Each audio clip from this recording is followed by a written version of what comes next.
Doctor இப்ப சர்க்கரை உள்ளவங்களுக்கு என்ன மாரி அறிகுறிகள்லாம் இருக்கும்? சர்க்கரை நோய் உள்ளவங்களுக்கு என்னென்ன அறிகுறிகள் இருக்கும் அப்படின்னு சொல்லிட்டு நீங்கள் கேட்குறீங்க. இது ரொம்ப முக்கியமான கேள்வி இது. ஏன்னா, ஒருத்தருக்கு சர்க்கரை நோய் இருக்குது அப்படின்னு தெரிஞ்சுக்கிறதே நிறைய பேர் என்ன பண்ணுவாங்க, அறிகுறிகளை வச்சு தான் வந்து அவங்க சந்தேகப்படுவாங்க நமக்கு சர்க்கரை நோய் இருக்கா இல்லையான்ட்டு. அப்போ காமனாக இருக்க அறிகுறிகள் என்னென்னு பார்த்தீங்கன்னா, அன்எக்ஸ்பிளைன்டு வெயிட் லாஸ். கிராஜுவலாக ஒரு வெயிட் லாஸ் வந்துக்கிட்டே இருக்குது. ஒரு கிராஜுவல்னு சொல்லக்கூடாது, ஒரு ஒரு 1 மந்த் பீரியடுக்குள்ளே ஒரு குறிப்பிட்ட அளவுக்கு ஒரு 4-5 கிலோ அன்எக்ஸ்பிளைன்டாக வெயிட் லாஸ் போகுது. எக்ஸசிவாக யூரின் போகுது. இந்த யூரினில் கூட எப்போன்னு பார்த்தீங்கன்னா நாக்டூரியான்னு சொல்லுவோம். அதாவது நைட்டு தூங்குனதுக்கப்புறம் ஒரு 4 முறைக்கு மேலே அதிகமாக எழுந்திரிச்சு போகிறோம். ஒரு 1, 2 முறை ஓகே, பட் அதிகமான முறை நம்ம ஒன்றுக்கு போய்கிட்டே இருக்கிறோம் நைட்டு தூக்கத்துக்கப்புறம் அப்படின்றது.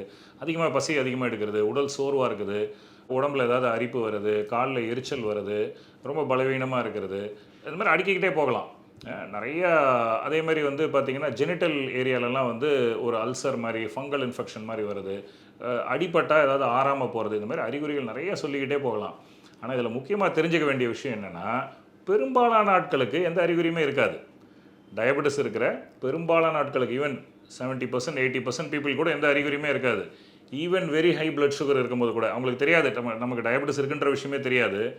அவங்க போய் அவங்க பிரிஸ்காக தெம்பாக எனர்ஜெட்டிக்காக எஃபிஷியண்ட்டாக எல்லா வேலையும் பண்ணிக்கிட்டு இருப்பாங்க. வேறு ஏதோ ஒரு காரணத்துக்காக போய் பிளட் சுகர் பார்த்தா 400 500ன்னு கூட இருக்கிறதுக்கு வாய்ப்புகள் இருக்குது. இதுதான் காமனாக பார்த்துக்கிட்டு இருக்கோம். ஸோ அப்போ விஷயங்கள் என்ன, காமன் சிம்டம்ஸ் நான் என்னன்னு சொல்லிட்டேன். பட் அதை விட காமன் என்னென்னா அறிகுறிகளே இல்லாமல் இருக்கும். இதுதான் விஷயம். அதனால் நம்ம என்ன பண்ணணும்னா, நமக்கு டயபெட்டிஸ் இருக்கா இல்லையான்றது யாருக்கெல்லாம் அறிகுறி இருக்கோ, அறிகுறி இருக்கிறவங்க போய் டயபெட்டிஸ் இருக்கா, இப்போ நான் சொன்ன அறிகுறிகள்லாம் இருந்ததுன்னா டயபெட்டிஸ் இருக்கா இல்லையான்னு போய் நம்ம பரிசோதனை பண்ணி பார்த்துக்கலாம். ஆனால் அறிகுறிகளே இல்லைன்றதுனால ஒருத்தருக்கு டயபெட்டிஸ் இல்லைன்றது அவசியம் கிடையாது.